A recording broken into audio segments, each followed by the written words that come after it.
Et ceci parce que je vois qu'il y a une des revendications les plus importantes de cette génération à laquelle appartient Fernando Iwasaki, et il a dit haut et fort dans plusieurs de ses textes, c'est une génération qui ne veut plus être lue comme on disait jadis les écrivains du book.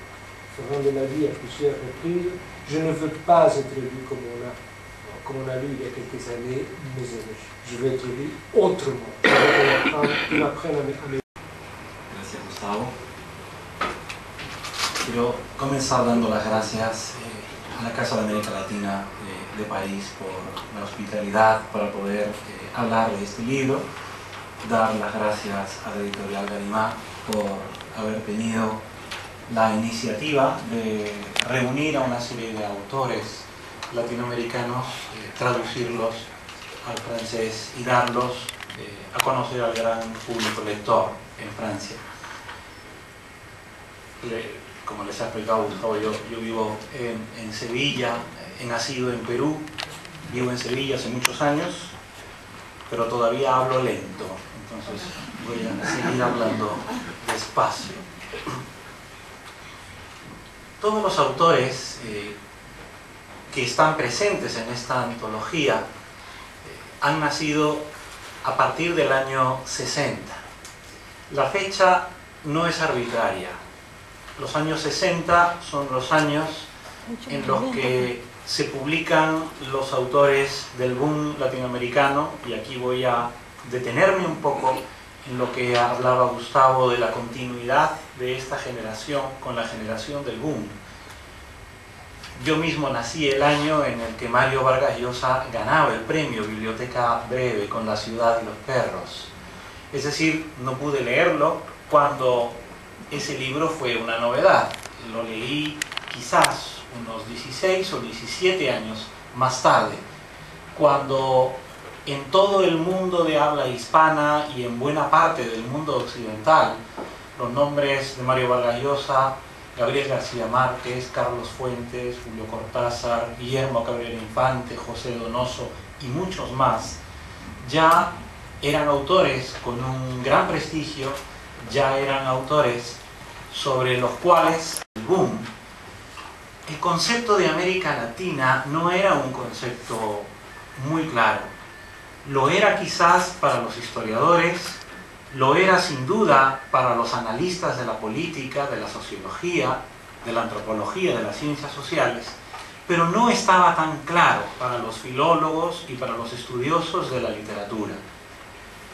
16 o 17 años más tarde, cuando los compañeros de mi generación comenzamos a leer a nuestros paisanos escritores, ya la idea de América Latina para la literatura tenía una sustancia, tenía una personalidad, tenía un peso.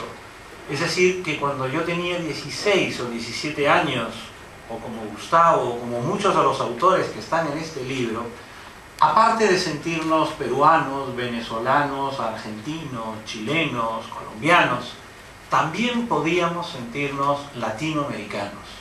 El boom probablemente fue el gran responsable de que ese concepto de América Latina adquiriera cata de ciudad. Por lo tanto, quiero destacar esto para dejar claro que los escritores nacidos a partir de los años 60, y que algunos de ellos están representados en esta antología, escriben desde la certeza de ser latinoamericanos y que eso ya no necesita una demostración, que me parece que es una diferencia muy importante con respecto a los autores de la generación del boom y los que siguieron inmediatamente. Ellos estaban construyendo América Latina, estaban verdaderamente trazando las estructuras, las líneas maestras de todo este nuevo mundo desde un punto de vista cultural, y ese es el mundo que nosotros hemos heredado y que literariamente hemos probablemente empezado a pintar los detalles. La mayoría de autores que tienen mi edad y que escriben desde México, desde Argentina, desde Chile, desde Uruguay, probablemente ya no escriben novelas con la ambición épica de poder reconstruir las grandes historias de América Latina, pero a lo mejor están contando historias de familias, a lo mejor están contando historias de instituciones, a lo mejor están contando cierto tipo de historias que yo, que estudié historia y que leí muchísimo a los maestros de la Escuela de los Annales de Francia, de ellos aprendí que había que hacer la historia de la vida cotidiana. Estoy pensando, por ejemplo, en Duby. Por lo tanto, esa novela de la vida cotidiana, que no pierde de vista las grandes novelas del mundo, es lo que desde mi punto de vista marca esta literatura de los compañeros de viaje de mi generación. Gustavo les decía, un poco en broma, pero a mis hijas que estudiaron en un colegio público de un pueblo del Valle del Guadalquivir, cuando el profesor tomaba lista y decía Iwasaki, todos los niños miraban, ¿no? ¿De dónde ha salido esta? Ella ya tenía algo que contar. Solo por el hecho de tener un apellido japonés en un lugar de Andalucía, ya hay que contar una historia.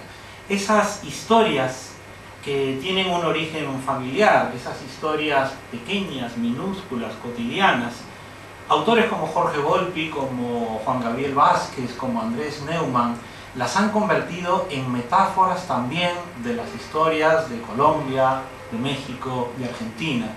Las han convertido en metáforas de la historia de las inmigraciones entre Europa y América, o el Oriente y América, y le han dado una ambición a esa historia cotidiana, volviendo a Duby, que creo que es lo que marca muchísimo la literatura que está escribiendo en este momento la gente, los escritores que han nacido en América Latina a partir de los años 60.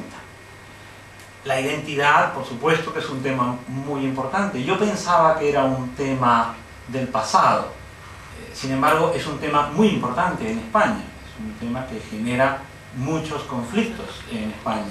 Es un tema que actualmente en Francia también es muy importante, el tema de la identidad. Yo miro estos problemas con bastante perplejidad. Yo respeto a las personas que creen que lo más importante es tener una sola identidad. Me parece muy bien. Hay gente que es feliz teniendo una sola identidad. Hay gente que incluso pone bombas porque quiere defender una sola identidad. Pero en el mundo también hay personas que tenemos más de una identidad, y creo que es una forma tan legítima y tan sincera de poder asumir distintas corrientes culturales.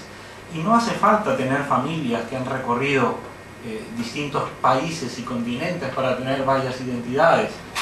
Me consta que aquí hay muchos latinoamericanos que seguramente viven hace años en Francia, que han contribuido con su trabajo y con su imaginación a enriquecer este país, y ellos también, me parece que con todo derecho pueden reivindicar también este nuevo país que es suyo. Todos los que de alguna forma nos hemos ido, no hemos perdido ningún país, hemos ganado otros, y es una forma de ir ensanchando esta identidad. Ya que toco la geografía, me gustaría decir que en este libro no teníamos un criterio geográfico. La verdad es que en este libro hemos tratado de que prime sobre todo la literatura. Nos hubiera encantado que haya un autor por cada país latinoamericano, en algunos casos no ha podido ser, pero sí pensamos que están muy bien representados prácticamente el conjunto de América Latina a través de estos escritores. Tampoco deseábamos ni nos empeñamos que la mitad fuera hombres y la mitad mujeres, porque pensábamos que cualquiera que hubiera entrado en este libro tenía que hacerlo porque su literatura nos hechizaba, porque su literatura nos entusiasmaba. Y de la misma manera, pues tampoco deseábamos que hubiera un solo estilo, un solo tipo de voz. Aquí hay relatos policiales, aquí hay relatos políticos, fantásticos, eróticos. Ya casi todo es erótico, ¿no? Nosotros nos estamos viendo y está el erotismo más o menos en palco. No necesariamente de género, sino simple y llanamente literatura. A nosotros nos ha encantado poder contar con extraordinarios traductores para poder hacer este libro. Algunos de ellos nos acompañan, como Albert, como Marie, y para nosotros es un privilegio poder hacer llegar este libro a todos ustedes a través de uno de los traductores más prestigiosos al francés, y eso enriquece este libro. Entonces, me quiero quedar por lo menos con la idea, antes de pasar ya a conversar, me quiero quedar con la idea de que no perdamos de vista, por lo menos yo no quiero hacerlo, lo que fue en un momento determinado en el campo de la historia, pasar de las grandes historias generales a lo que la historia de las mentalidades, o la historia del imaginario, o la historia, digamos, de la vida cotidiana, ha permitido enriquecer nuestra comprensión del pasado.